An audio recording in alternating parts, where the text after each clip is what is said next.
so we can all have clean air. So thank you to Rebecca and Trish Johnson helping us to do our important work. Thank you so much. And of course, North County Climate Change Alliance, thank you so much for joining the call as well. So again, I'm Suzanne Hume. I am the founder and director of Clean Earth for Kids, and we're a nonprofit that works very hard for clean air, clean water, and non-toxic lands. And we have a lot of fun along the way. So I'd like to go ahead and introduce Janice, and we will see if Janice can get on and share a little bit with us. Janice, are you ready? Are you on? Your camera is muted, and I think you're muted too. So this is what I'll do. I will go ahead. We're having a little technical difficulty of no fault of her own. She is so amazing and has worked so hard. Let me just tell you a quick story about Janice. Janice is possibly the most organized person that I've ever met in my entire life. When we are somewhere at an event and talking about clean air and clean water, there is Janice. There is Janice. And she's got the cards, she's got the information, she has it all. She knows when the dates are, and it's just truly amazing. Not just an amazingly nice and wonderful person, but an athlete, track star, and so responsible and a wonderful student. So pleased to have all of our wonderful youth board members. So Janice, you're with us. Let's try again. Let's see, you're muted. We can't hear you yet. There you are. Hi, how are you doing tonight? I'm good. How are you? Just really good. Okay, well, we can go ahead and get started. We can go ahead and put up the notes page for Clean Earth for Kids. And so people that are watching, students that are watching and getting community service hours for this have the opportunity to take notes. So, and turn those into us at cleanearthforkids.org. We value your important work. So, all right, Janice, you've got the 6 teams. You can talk a little bit about the 6 teams, and then we'll put the notes page up. Okay, so Clean Earth for Kids consists of 6 teams. Team 1 being figuring out climate action plans and helping create them, as well as finding renewable energy to just help better the planet. Team 2 is planting trees and also making sure that trees are accessible to everyone and everyone has good air, and also helps with people getting like gardens for food and making sure everyone's good. Team 3 is no idling and also protecting our air, showing people how idling affects us and affects our breathing, and just reminding people to turn off your engines. Team 4 is protecting our water and stopping drilling, oil spills, pipeline, and no fracking. Team 5 is stopping toxic chemicals and pesticides and keeping our neighborhoods, cities, and schools safe. And Team 6 is no plastics and finding ways not to use single-use plastics.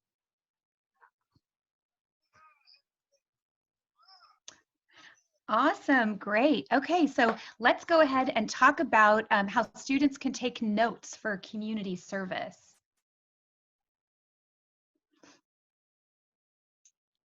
So John has on the screen. Okay, go ahead, Janice, go ahead. So students can get community service hours for taking notes from this panel discussion.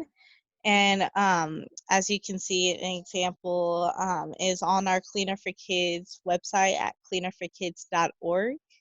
Mm-hmm. And it's under the Contest and Community Service tab.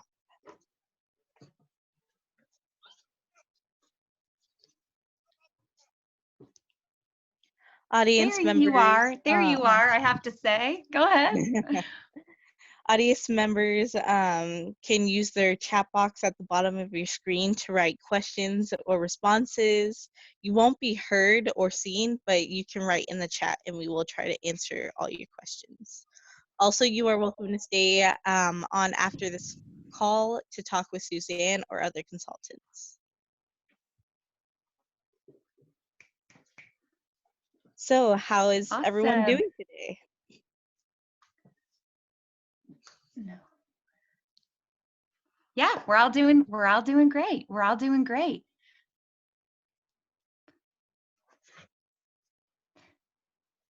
Janice, we may have lost you. We're having a little technical difficulties tonight. Sorry about that, guys. So yesterday was Earth Day, and so Leanna participated in a great Earth Day activity. Would you like to talk to us about that? Sure. So, hi, my name is Leanna. I'm a youth board member here at Clean for Kids, as well as a co-team lead for Team 1, which is climate action plans, renewable energy, and sustainability. So yesterday, there was an event called the Climate Uprising San Diego, which was an entirely virtual Earth Day celebration and informative session to give everybody a chance to kind of come together on Earth Day as it was the 50th Earth Day to do various activities, whether it was to learn more about different organizations, like the certain natives, like the Kumai Nation, or if it was to do yoga together, learn vegan options.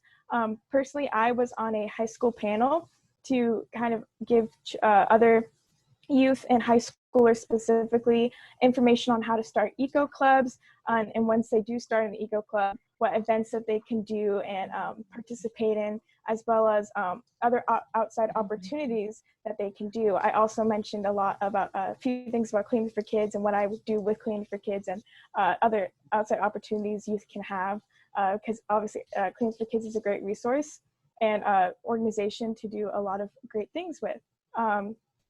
So yesterday was 50th Earth Day, but the celebration continues virtually with Earth Day Live, which is a huge 3-day event that is still going on.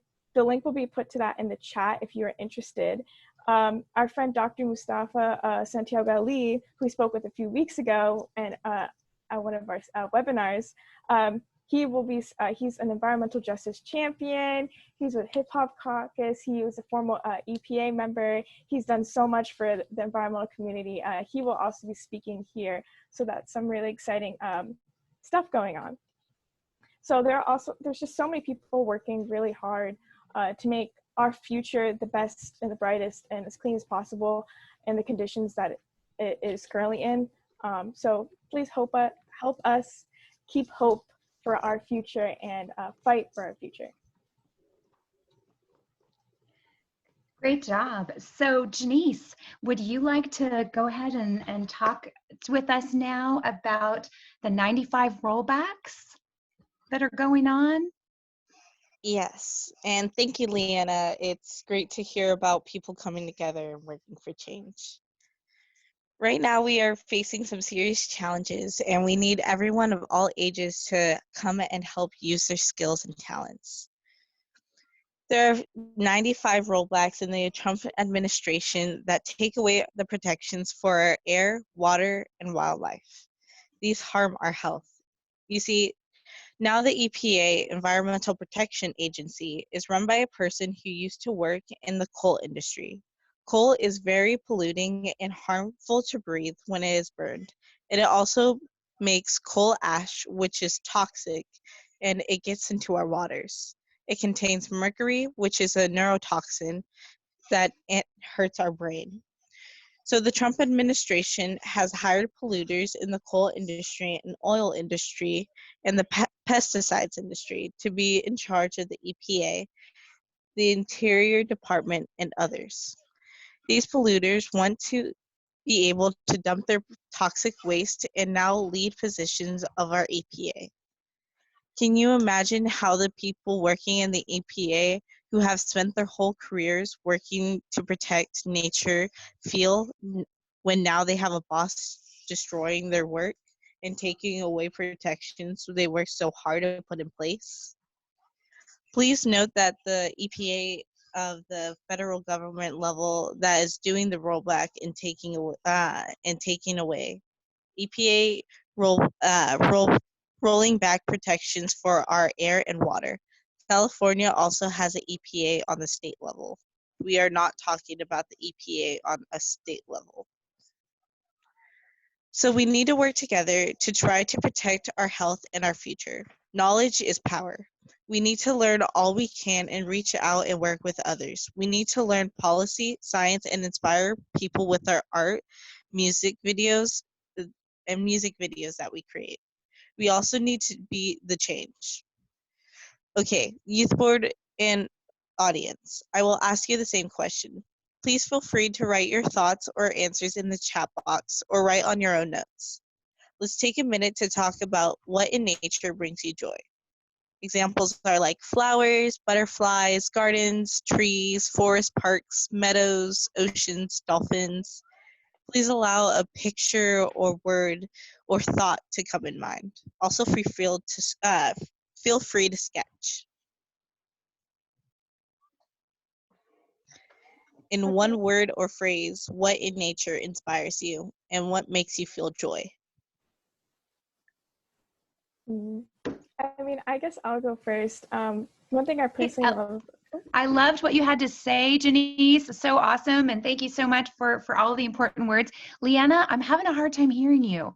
So just to let you know, if you can increase your volume a little bit, you've been so loud and I've heard you perfectly in past seminars, but tonight the connection's a little bit weak. I'm so sorry about that, guys. So our tech isn't the best tonight. Hopefully we'll get that rolling. Anyway, thank you so much for sharing, and please continue, Leanna. Is it somewhat audible now?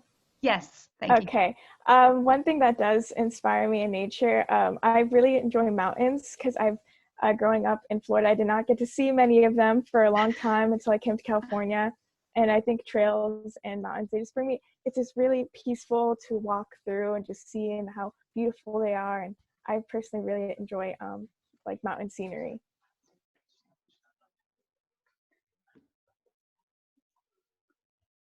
So nice. Thank you so much for sharing that. Definitely. So let's see. Darren, would you like to share? Sure, yeah. I think for me, the part of nature that inspires me the most and brings me the most joy are the sounds, like the birds and like the sound of running water or rain, or even like the crunch when your feet are like walking around along like the dirt. I think those are my favorite aspects. Nice, nice. Alice, would you like to share? Okay, sure. So, And introduce yourself too, please. oh yeah. Hello.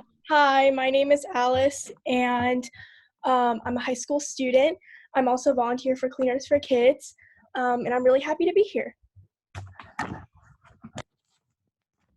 So for me, I think, sorry, I'm getting everything set up, but You're good. I think it's the beach because living in like Vista near Carlsbad, we live so close to the beach that I honestly feel really blessed because we just drive like 20 minutes down and then we're at the beach. We can go there every weekend, bring my dog there, and it's all a lot of fun. Like going to Carlsbad, going to Carlsbad Village. It's really beautiful there, watching the sunsets. And also I think beyond that, like, I don't know, just the whole aspect of space and like the universe and like extending it beyond our planet, I think it really puts me in awe because it makes our Earth seem so small, and it doesn't make me feel insignificant. It just makes me feel just a sense of like, I don't know how to explain it, but it really does put me in awe. So. Thank you so much, Alice, and thanks for being on the call. So awesome to have you and see you. Janice, I don't think you had a chance to share. Can you share with us? One thing in nature that really brings me joy is just to see like all the trees just flowing with the breeze and just hearing the sounds of just like how Darren said, just the birds. And it just really brings me peace and just like lifts a weight off my shoulders. I love that. I love that. And we've had so many fun times thinking about all the trees that we're going to be planting in Vista Unified and Oceanside Unified and other places with the help from CARB, California Air Resources Board, their support. So we've had so much fun and so many great conversations and doing video clips and all of that. So thank you so much. That's so wonderful. So I'll turn it over to Leanna.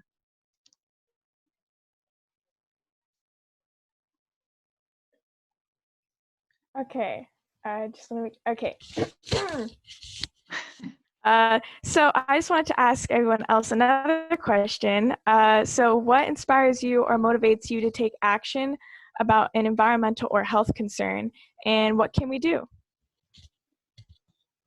So I'll open up to anybody who would like to go first, maybe Darren, Alice, Janice. I can go first for this one. For me, what first inspired me was taking an environmental science class, but now pretty much everyone in this community who's working to combat the climate crisis and spread awareness and spread the message that we need to do something about this, everyone else is like kind of pushing me to be better, and that's really inspiring to me, especially here at Cleaning for Kids, because before this I didn't know of a local organization with so many people my age who were doing all of the things that I wanted to be doing. So it's a really good experience. Right now, I'm concerned about COVID-19 and the higher death rate of African Americans, low-income people, and other frontline communities because of their exposure to air pollution. Because COVID-19 attacks the lungs, and air pollution also has been damaging the lungs, it can correlate a little bit. And it definitely correlates. It definitely correlates. Yeah. Yeah, and it's been air pollution has been proving to be very damaging to these communities, these low-income and minority communities. We already knew that there were problems with air pollution leading to diabetes and problems with the heart and lungs, but we had no idea that the death rate from COVID-19 would be so much greater for these communities of color and African Americans specifically. Later, I would like to show you the research and news articles about air pollution, COVID-19, and people of color in frontline communities. Also, I'm very concerned about pesticides and how that affects human health. And on that note, I want to let everyone know that California Congressman Mike Levin has co-sponsored a bill to ban toxic pesticide. He is in Washington, D.C. tonight working on a stimulus package for COVID-19. So he's unable to join us tonight, but he will be with us on a panel discussion soon. In terms of what we can do, there's a lot of things. First, we can make our voices heard with local city council members, congressmen, other government officials. We can also extend our influence to other people by educating and empowering them to be vocal as well. We can contact people who are like-minded already, who can help us to make change and collaborate with them. And also another important thing is to take care of ourselves first, so we have the energy to do all of this amazing work just by taking time to find good things about the world instead of focusing so much on all that we need to do to fix it. Really, I'd love to say, Darren, thank you so much for all of the important work that you've done. Darren leads up Team 5 as a high school senior, and so incredibly proud of her for that. Taking on toxic pesticides and chemicals, writing letters, and making things happen. We've had a lot of success with the in Oceanside. We have an IPM now, and in San Diego as well, the whole county. So our work and Darren's work is helping millions of people. So let's see. Yeah, that's right. So anyway, sorry, I just got a quick note at the same time. Nothing like multitasking, right? Anyway, so yes, so thank you again, Darren, so much for your important work, and we're really so very, very proud of all that you are doing. So Leanna, would you like to share?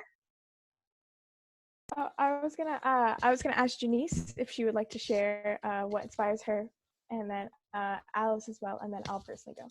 Okay, perfect, perfect. And it does help when you speak into your microphone directly. It does, it helps a lot. Okay. Actually, one thing that inspired me was that in my local parks, there was lead in our waters, so we weren't able to safely drink. And I was just really concerned that the fact of only 42% had access to clean water, and that 11% of that number has access to sanitation services that are actually really good. So I'm just really concerned about our water, because water is our life and water is a human right that we have. And I also would like to talk about the protections for wetlands and the Clean Water Act that's being destroyed, and the important protections that are being taken away for our water.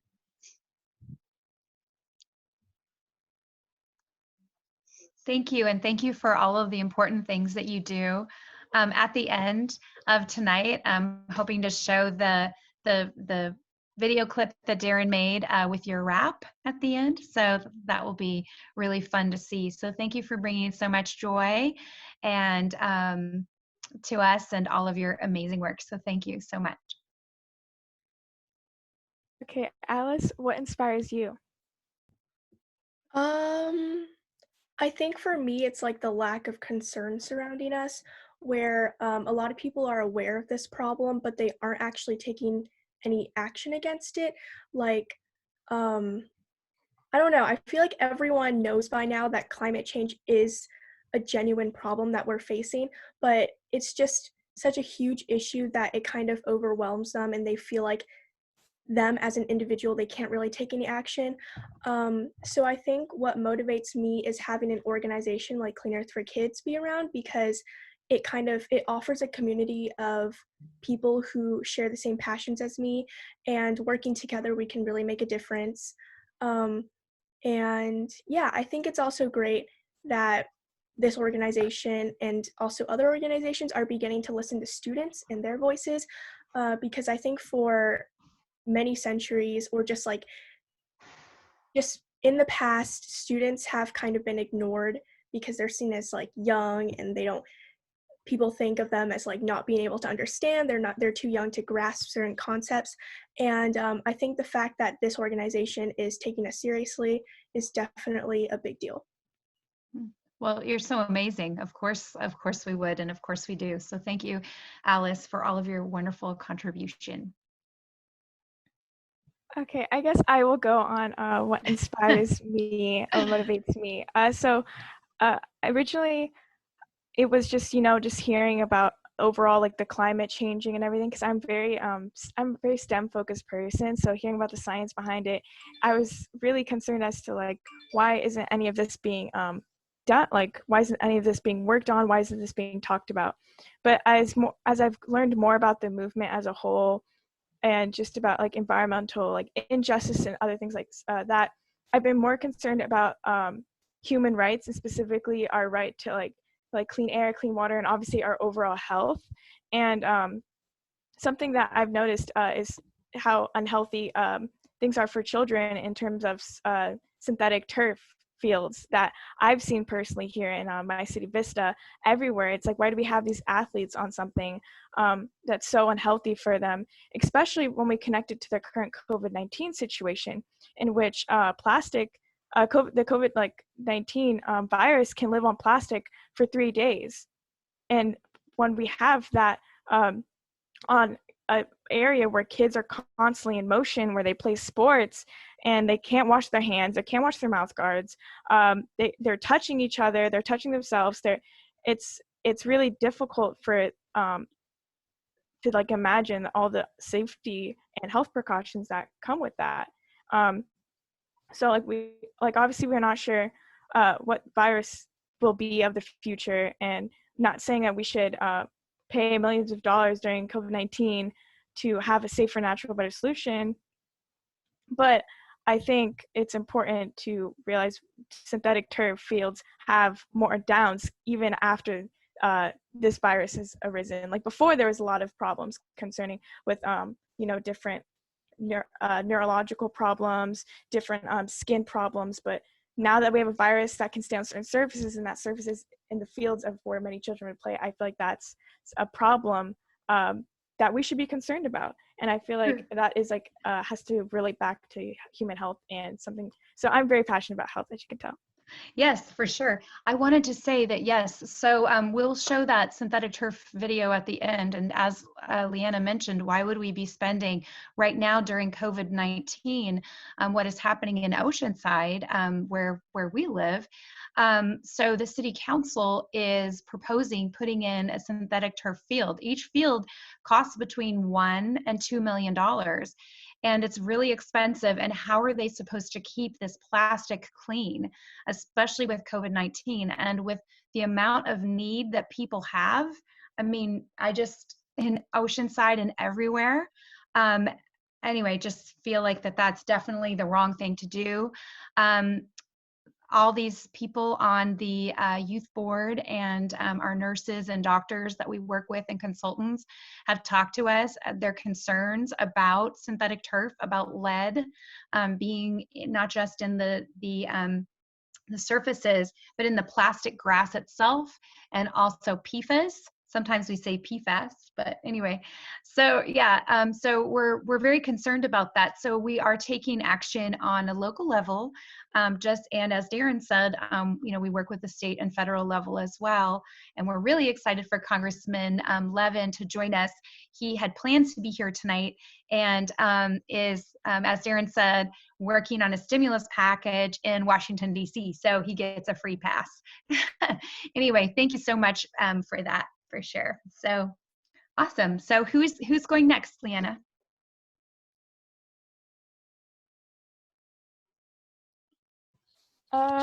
It looks like we had everybody discuss what motivates them and so forth.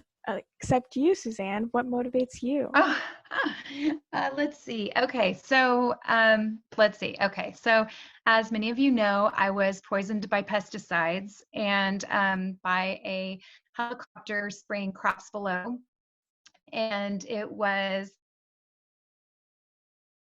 I had the sad feeling about what about all the other people that can't afford to move away from this situation?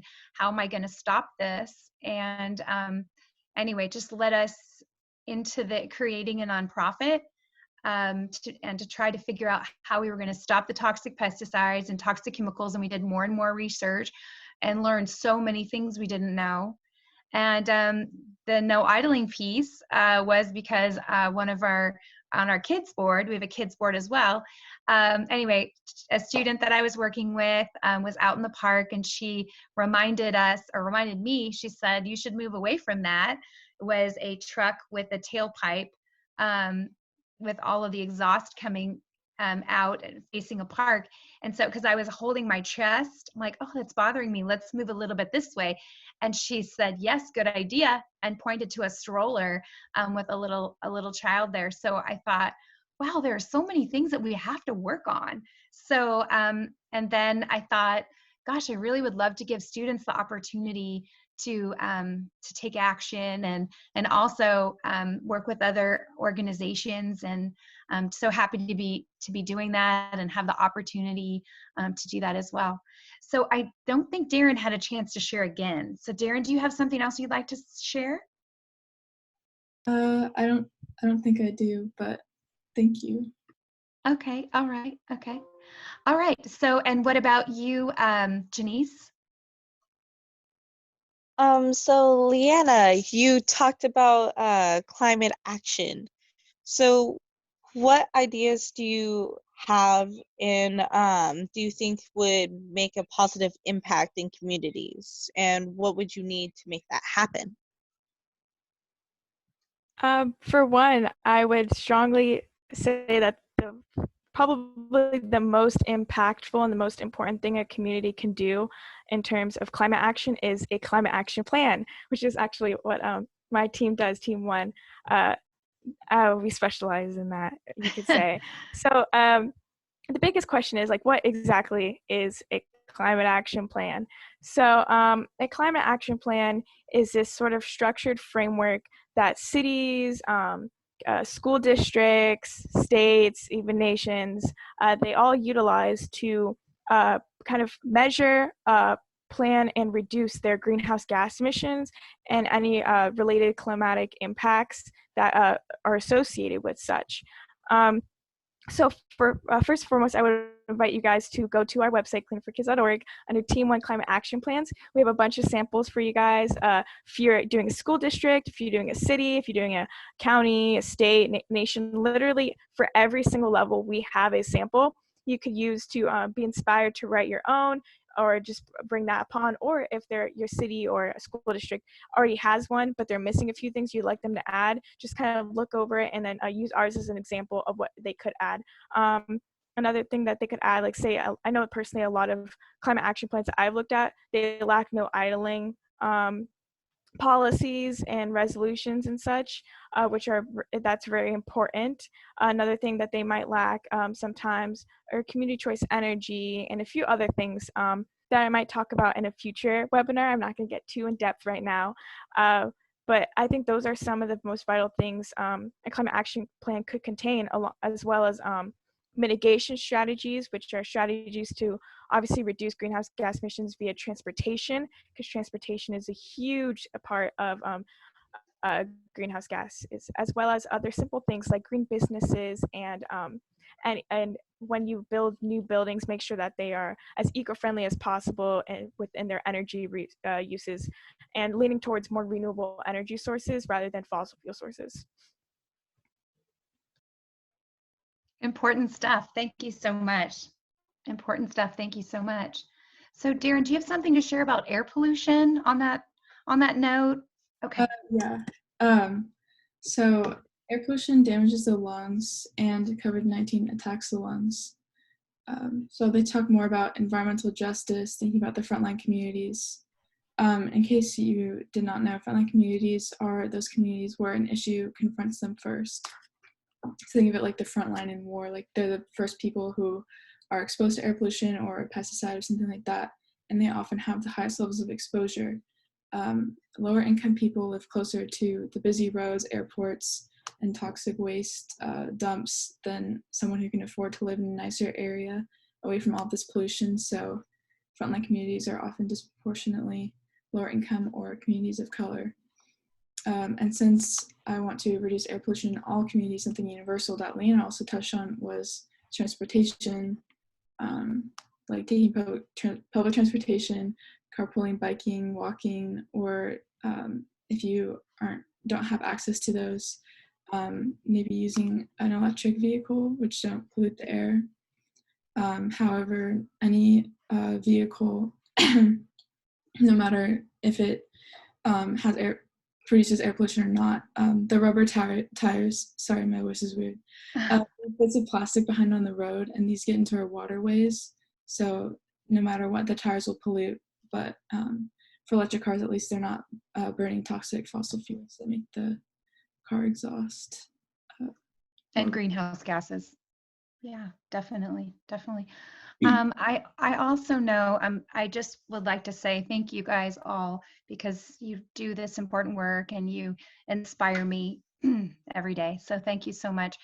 And Darren, you've been working so hard on pesticides. So when we think about air pollution, a lot of times we don't think about how pesticides drifting in the air are air pollution. It can hurt people's lungs.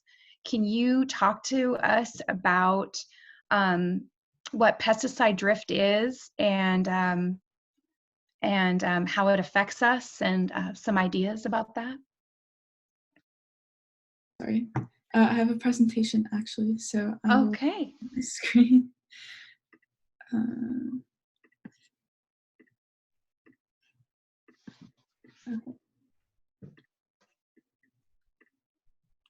Okay. So first, before I talk about pesticide drift, I wanted to touch on what we've been talking about in these last few weeks, which are some chemicals that should be banned in the USA. These are all pesticides, and they're all extremely toxic.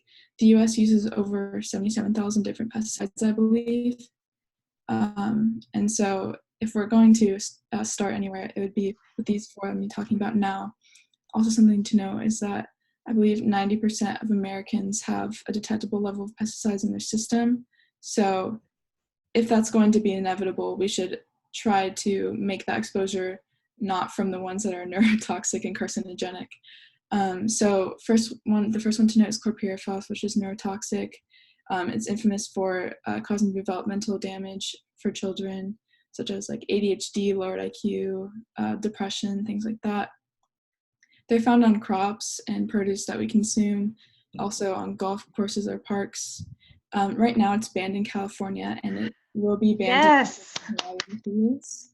I know. But there was a proposed national ban, which was exciting, but the Trump administration rejected that proposal. But we're working on that with Mike Levin with HR 230, and we'll ramp it up and continue to work on that and not stop. We must ban chlorpyrifos. We must ban these toxic pesticides. We can't hurt the brains of our kids. We can't do that. Thank you so much. Please continue. Okay, thank you. The second one is dicamba, which is also a neurotoxin. Also has child development, linked with child development issues, and also affects reproductive systems. Again, it's used on a variety of crops such as sugarcane, wheat, oats, rye, and soybeans. Right now it's banned in Arkansas and Missouri, nowhere else. So, I mean, that's also great, but it'd be great if I know we have so many states to go, but the fact, I'm from Missouri, and I think my Aunt Jana is on this call. And let me tell you, she's an incredible volunteer. She was Volunteer of the Year for Catholic Charities. That woman works so hard. She is amazing, a teacher for decades, and somebody to be so incredibly proud of.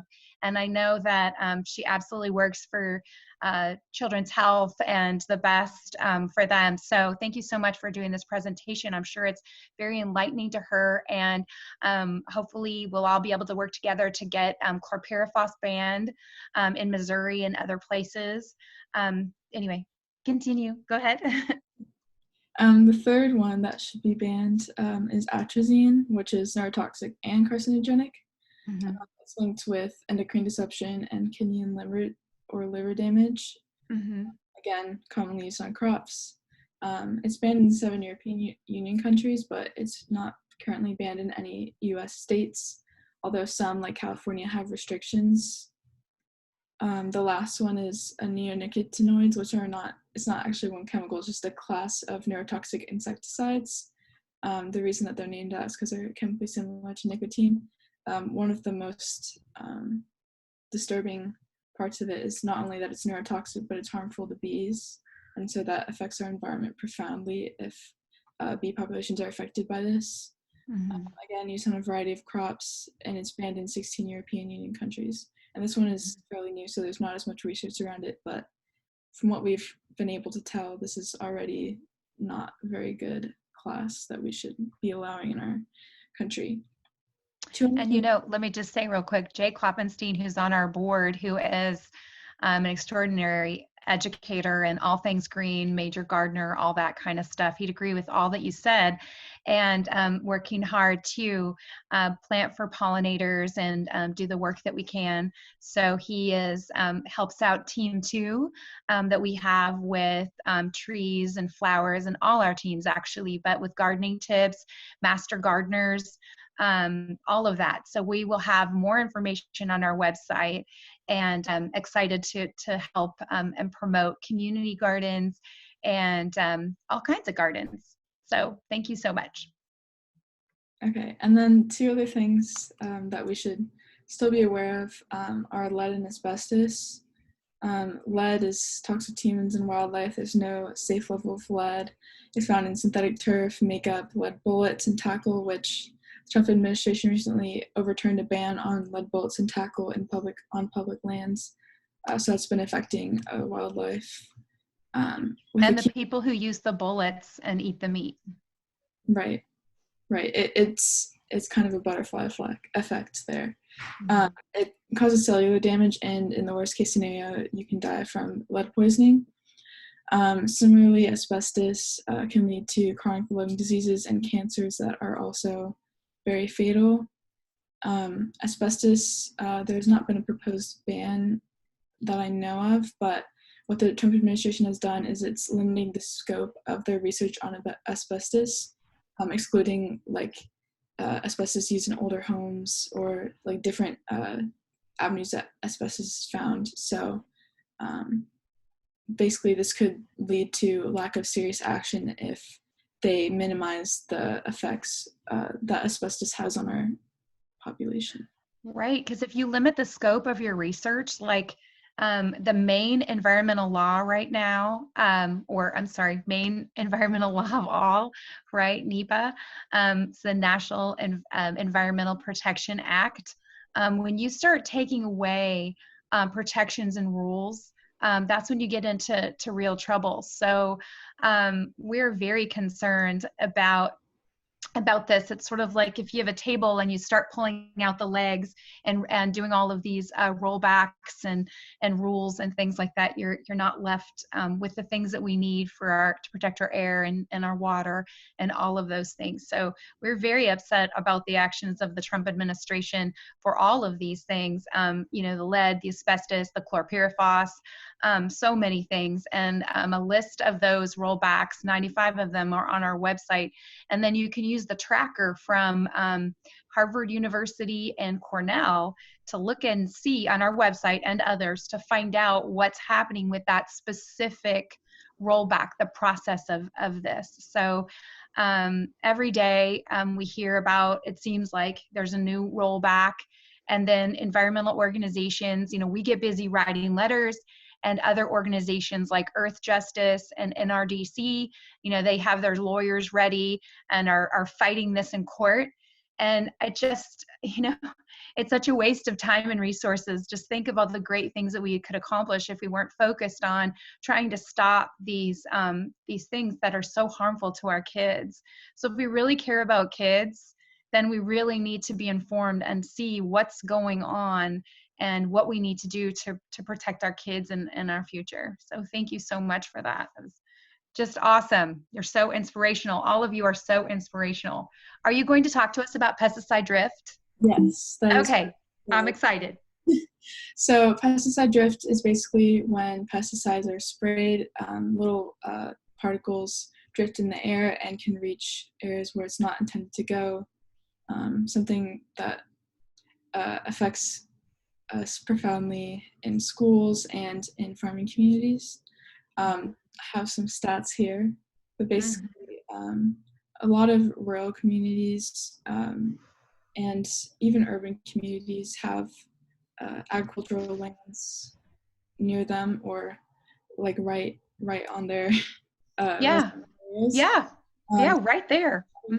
Students and schools are very close to pesticide use through those fields. I guess you can read those, but and also and I just would like to say, I mean, that's pesticide drift near and dear to our hearts, obviously. So we propose some things. It's on our website under petitions, and we'll be talking more with Congressman Levin and other congressmen. We have to take action and inform the public. We've got to help people out and stop these harsh and horrible pesticides, and work for regenerative farming and support our local farmers and give them what they need so they can be successful and have healthy soil. And so they don't need to be using all of these horrible pesticides and stay stuck in this loop. So we need resources to help them out. So thank you. So, well, thank you, Suzanne. And in farming communities, it affects the farmers. Obviously, 20,000 U.S. farmers each year get pesticide poisoning, but it also affects the larger communities, schools, and neighborhoods. Pesticides are in the air in more than half of samples taken from Minnesota, but that can be applied to almost all farming communities. Pesticides are in the air. This also is sort of an environmental justice issue because farming communities tend to have larger minority populations, especially Latinos. And so Latino children are much more likely to be exposed to the highest levels of pesticides than white children because of this phenomenon. So one possible solution, besides just banning pesticide treatment, is having buffer zones, and those are just basically a radius of however many feet or miles from a school or a vulnerable area that you are not allowed to spray pesticides in. So in California, we have the largest buffer zone, which is a quarter mile from schools, and I think that extends from 6 a.m. to 6 p.m. And then in these other states, the buffer zones range from 150 to 1,000 feet. Some of the pros are it's quantitative, so it's easy to measure, easy to enforce, as opposed to like just don't like do it at all. It's hard to see like in the air if there's pesticide drift, but if you know the exact distance from a school, it's easy to enforce. And obviously it will reduce the level of pesticide exposure for students. Some cons are that schools use the pesticides themselves. Over 80% of schools in California use pesticides, so it may not actually be eliminating pesticides from the campus. And also pesticides can travel up to 2.9 miles according to some studies, so none of these buffer zones are near that, so most of the time pesticides can still reach schools. And so that being said, if you're a little bit worried about pesticides, like I'm sure everyone else is, here's one easy way to prevent pesticides in your food. So these lists, the Dirty Dozen and Clean 15, are from the Environmental Working Group. The Dirty Dozen actually has an added not so fun bonus, but there are now 13 of them. And basically, the Dirty Dozen are the ones that have the most traces of pesticides found on them, and the Clean 15 are the opposite, the ones that have the least. But either way, there's a surefire way to remove and reduce pesticide use or on your residue on your produce. Basically soaking your produce in baking soda. The ratio is about 1 tablespoon baking soda to 6 cups of water, and then you soak your produce in it for anywhere between 15 and 20 minutes, and that should do the trick.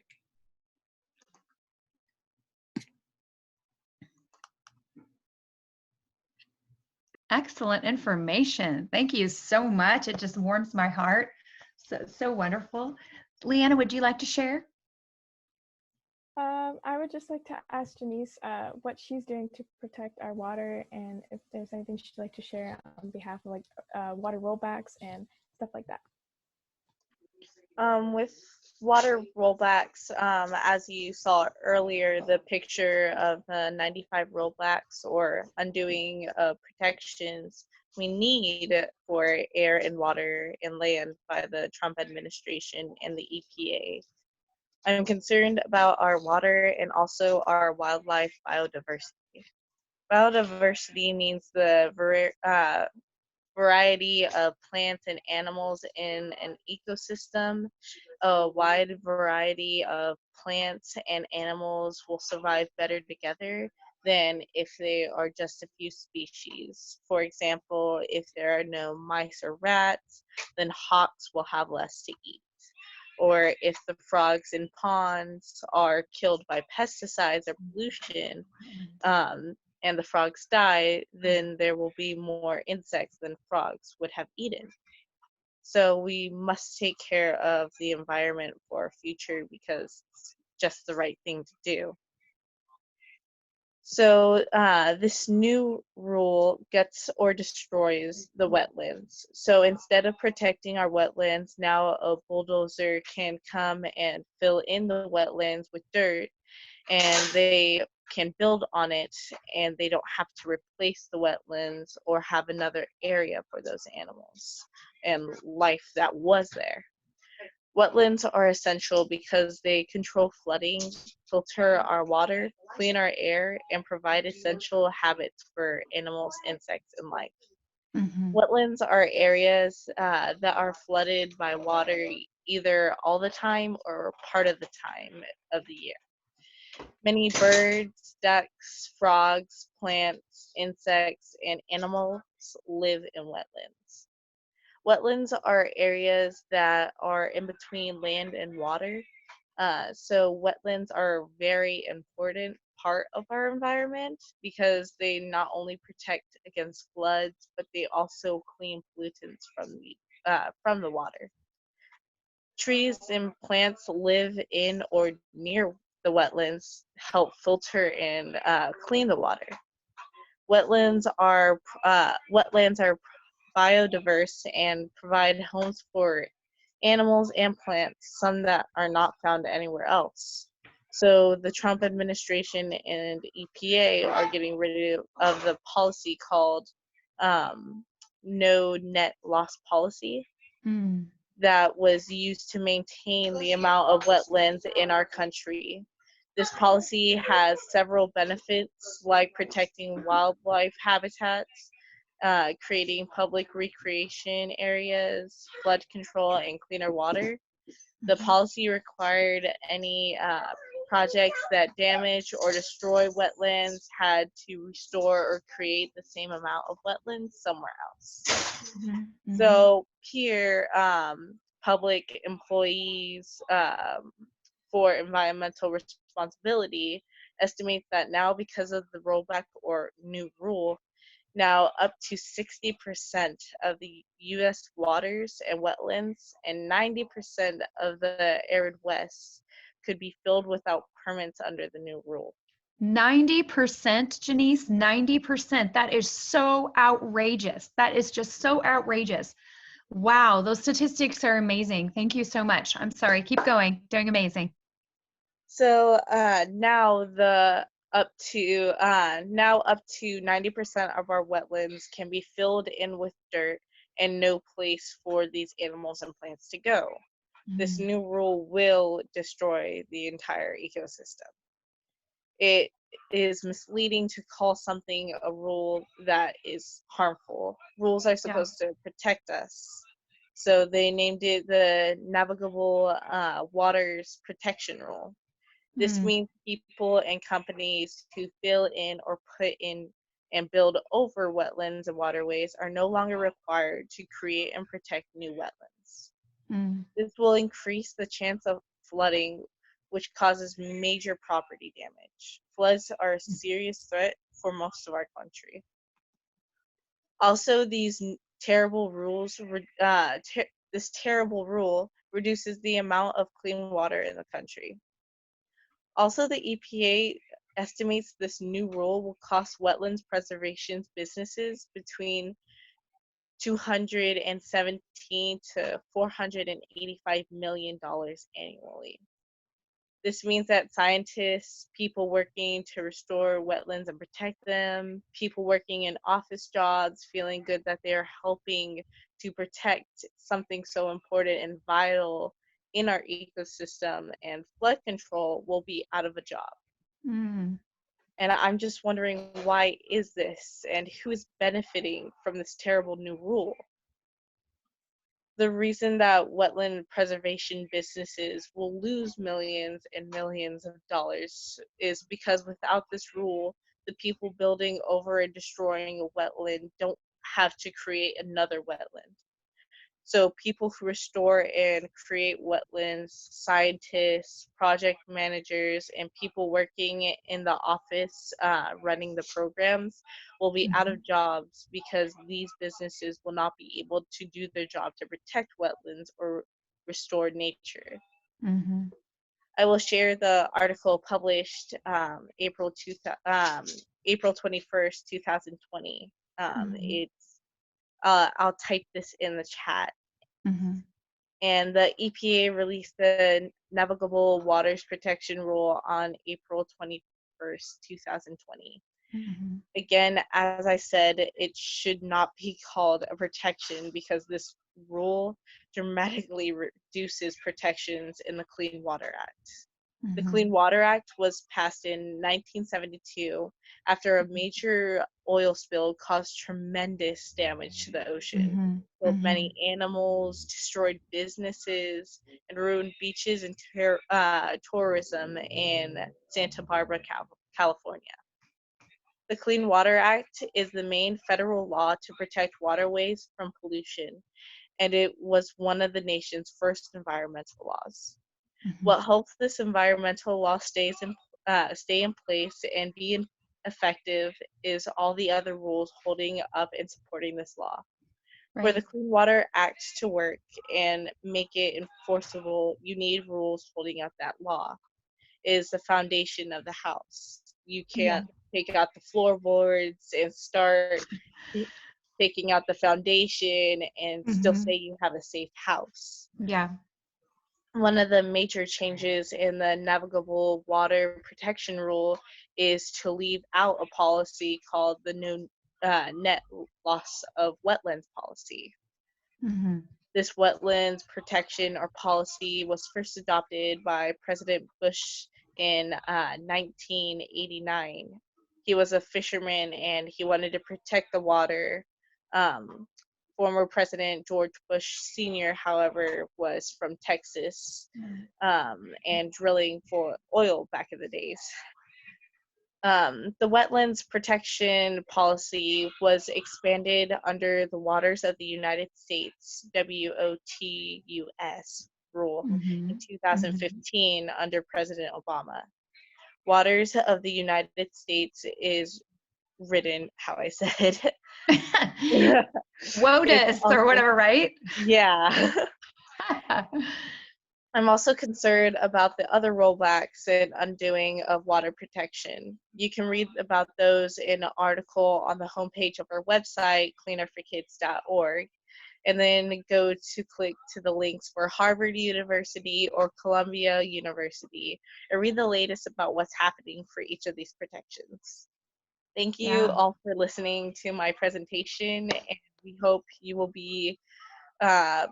please volunteer or intern with us because we need people of all ages, skills, and backgrounds to make a difference.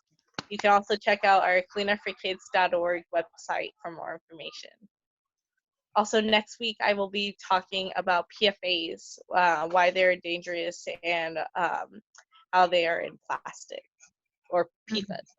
PFAS. I know. It's because we said PFAS, right? And so listening to the scientists, they say PFAS, right? So we were talking to a scientist from MIT that was here talking about the dangers of synthetic turf, about crumb rubber, and then also talking about the plastics and the new research that's coming out.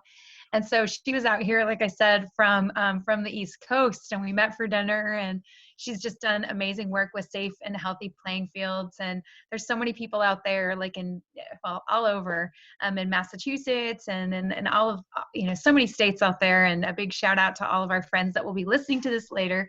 So thank you so much to all of you. And also I should say shout out to non-toxic neighborhoods and yeah, so many more. Anyway, thank you guys. You just make me so proud. I just can't even stand it. I'm just so proud. But yeah, so we were out here, and I'll get back to my point. So she said PFAS,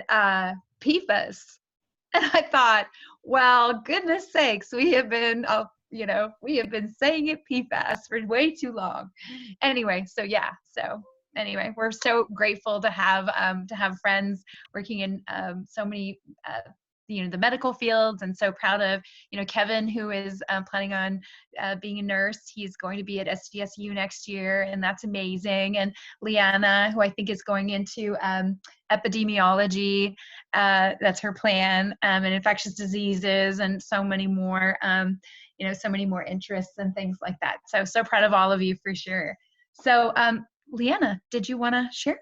I just wanted to thank Janice for talking about the wetlands, because I'm being from Florida, wetlands is something I really treasure. They're really vital to our ecosystem. I don't think us as a government really understand how vital they are. They really are the top of the tier, man, for ecosystems. Yeah. Again, previously I was talking about the connection between COVID-19 and synthetic turf, because I think I'm concerned that the city of Oceanside is trying to add some synthetic turf fields, which is fake grass, at this time.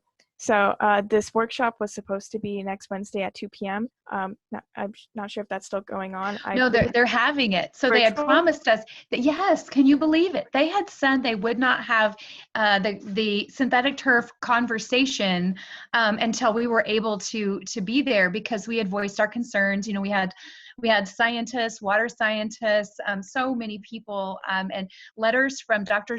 Sarah Jean Royer, who's a consultant with us, from Scripps Institute of Oceanography, and Dr. Emily Catalan, who is a consultant with us and a water expert, talk to us about how this just isn't a good idea. And just as you're saying, right now with COVID-19, why would we put anything plastic that our kids are playing on and push something through? So So I don't know. It's a planning meeting, and they're trying to push it through. It's about 1.5 million to 2 million per synthetic turf field, and we know we can get those grants. We know Farmers Footprint and non-toxic neighborhoods have grants available of $10,000 per field to keep our kids healthy and safe. And they do that through them, and they do the soil testing. So they test the soil and make sure that it has the right ingredients. So those kids are playing on those fields 7 days a week up in Irvine, California, and it's watered 1 time a week and twice in the summer. So it just we can make it happen. Let's keep it natural, save money, and protect our kids. So for sure, definitely so important. What else would you like to add? So I just wanted to kind of like mention how that's something that we're currently working on and we're trying to prevent, because it already happened like here in my city, Vista. There's already synthetic turf fields, unfortunately, like everywhere. So we're trying to make sure that doesn't happen to City of Oceanside. I mean, even our California governor, Gavin Newsom, he said that our schools and playgrounds must be clean before students return, and that all our parks must be clean. But what about the synthetic turf fields? That Right. potentially that they could be carriers as well. So it's something to always, kind of think about. Also, in regards to the whole COVID-19 and like everything we're kind of saying about the rollbacks can kind of seem really disheartening and kind of make us feel a little bit hopeless. But seeing how our government is able to act fully in full force against COVID-19 and all the effects it has on all of us economically, our healthcare system, and a variety of other things, it's important to realize that now we know that we have the capability to do such things for our environment as well, and to keep us hopeful in how we pursue going forward with this after things have settled down a little bit in our government, how we pursue the more glooming umbrella, as you can say, of climate change and everything else in regards to just the environment. It's really important to understand that we are able to create drastic and necessary change when deemed necessary. And I think it's important for us to kind of push that a lot of these environmental concerns we've talked about tonight are valid, and we need necessary change to make sure these harmful things don't happen. So just on a lighter note, there is hope for us that we are able to do it, and I think it's important to make that parallel. Also, we're just going to quickly show a synthetic turf video in regards to, since we're talking about that. This video is Darren created with Judith, Janice, and Kevin. So we'll show you guys that now. Yeah. We'll wait till we'll get it loaded. I was going to say, I loved what you had to say, Leanna, and so important too, to say thank you to our consultants, Jim Wong, who's been so amazing, and so many others that we have helping us out all the time, and giving us great information and opportunities to make changes, like in the city of Encinitas with the plastics ordinance and things like that. So we're so happy that we have opportunities to be doing those things. And so for you, Leanna, leading Team 1 or co-leading Team 1 climate action plans, stopping the synthetic turf is also very, very important, because Dr. Jean Royer showed us from Scripps Institute of Oceanography. Her work was published in the BBC about the link between plastics and methane. And so because through CARB, and we're so grateful to have California Air Resources Board grant, and we are working hard to reduce greenhouse gases. along with toxic pollution. And so it is really important to us that we identify sources of greenhouse gases. And her work is great. It's on our Dr. Sarah Jean Royer. It's on our website. So, you know, we've got our 6 teams, and that is under on our synthetic turf page. We actually have a page that says stop synthetic turf, and so the information is there. There's so many reasons to do that. We can't just throw away a huge plastic carpet, right? There's only one real place that recycles that, and that's in Denmark. The rest just cut it into pieces. So it's not so great. So I can see the video spinning, and I'm a little worried about that. Oh, it's waiting. Okay, so I'm sorry about that. I thought I'd keep talking until it stopped. Afterwards, Here we go. we have a Okay, quick go ahead. question. Oh, go ahead. Oh, we have a quick question from the audience, yeah. from George. He said, how long can COVID-19 stay alive on a sunlit field that is synthetic turf versus natural gas? Natural grass. I have heard COVID-19 does not survive well when exposed to UV radiation from direct sun. Hot temperatures seem likely to kill the virus as well. Disinfecting the fields would seem to present water quality risks, right? Well, I mean, you are correct.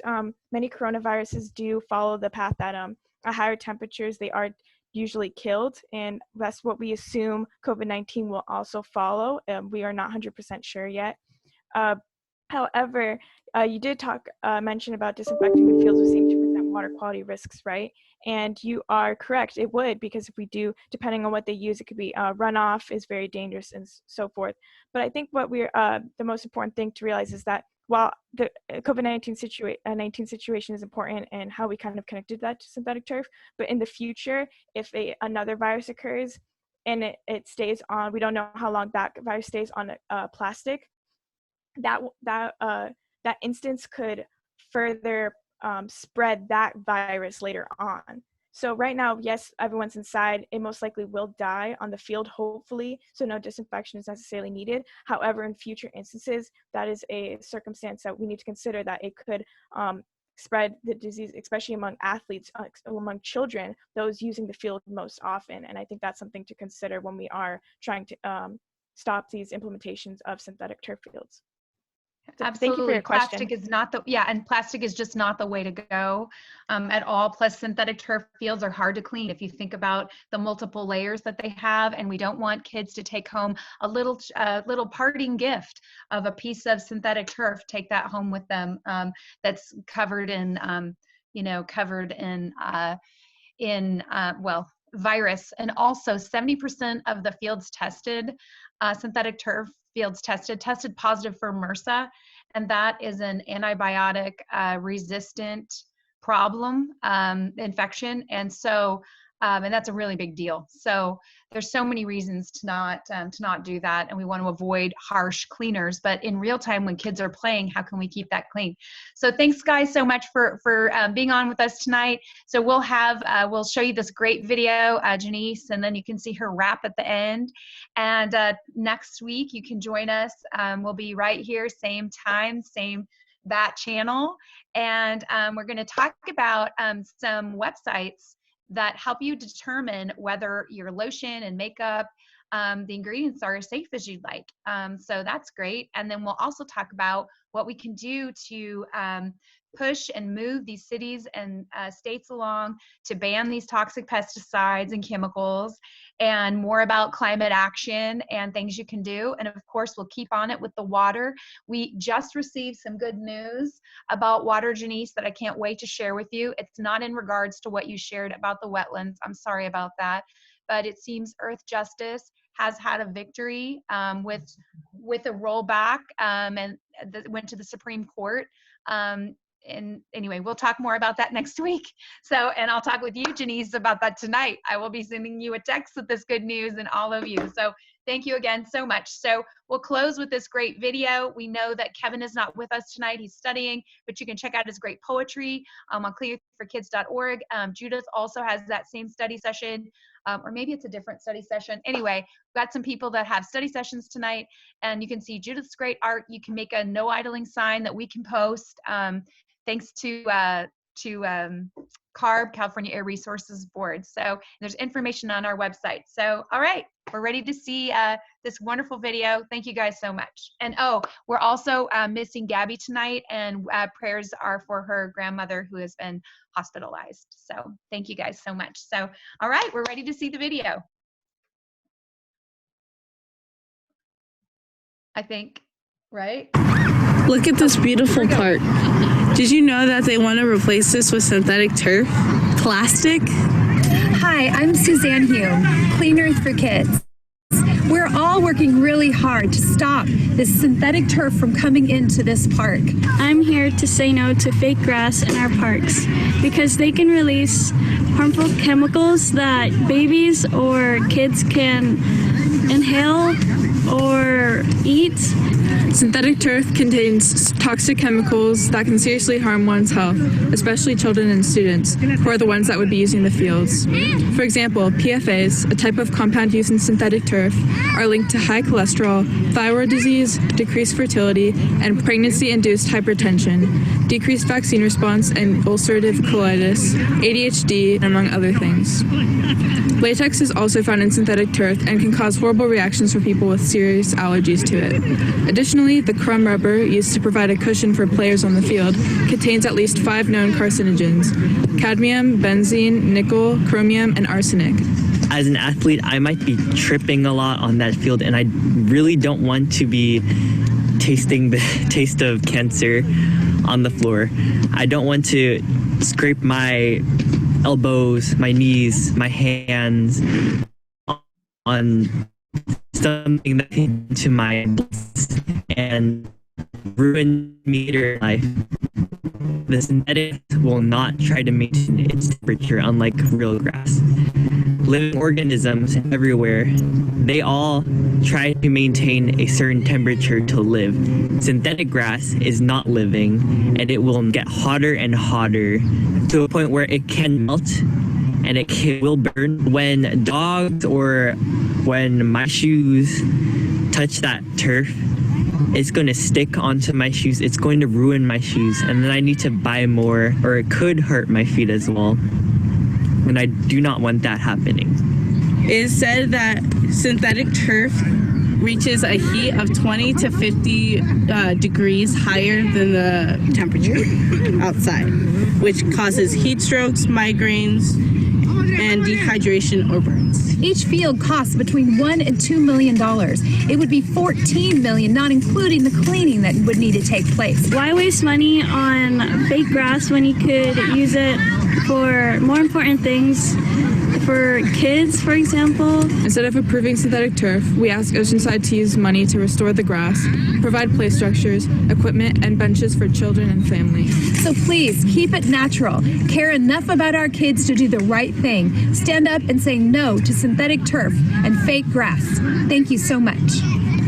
If you'd like to support our parks, you can go to the Oceanside City Council meeting on March 11th at 5 and talk about the IPM, which would affect the pesticides and other things that are going into our natural grass. And also go to March 25th City Council meeting talking about no synthetic turf. Thank you.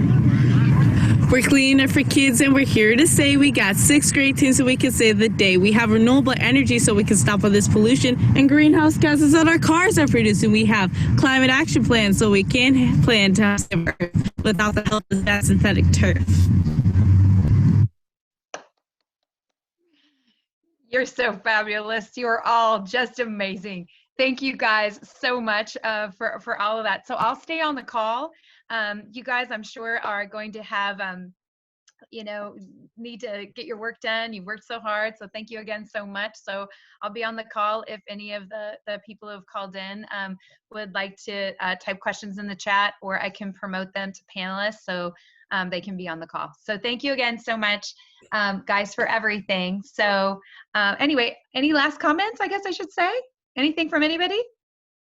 No? Okay, great job, you guys. I'll see you next week. Bye-bye. Thank you. Bye. Happy belated Earth Day and Earth Oh, Month. yeah. Thank you. Bye.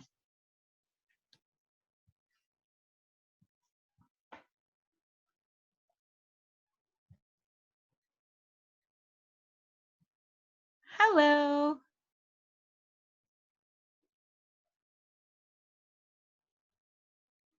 Hi, it's Jay. Hi, Jay. I'm unmuting my Aunt Jana. She is on this call. So let me unmute her. Oh, I have to promote her to panelist. Wait, let me see. More. Promote to panelist. Yes.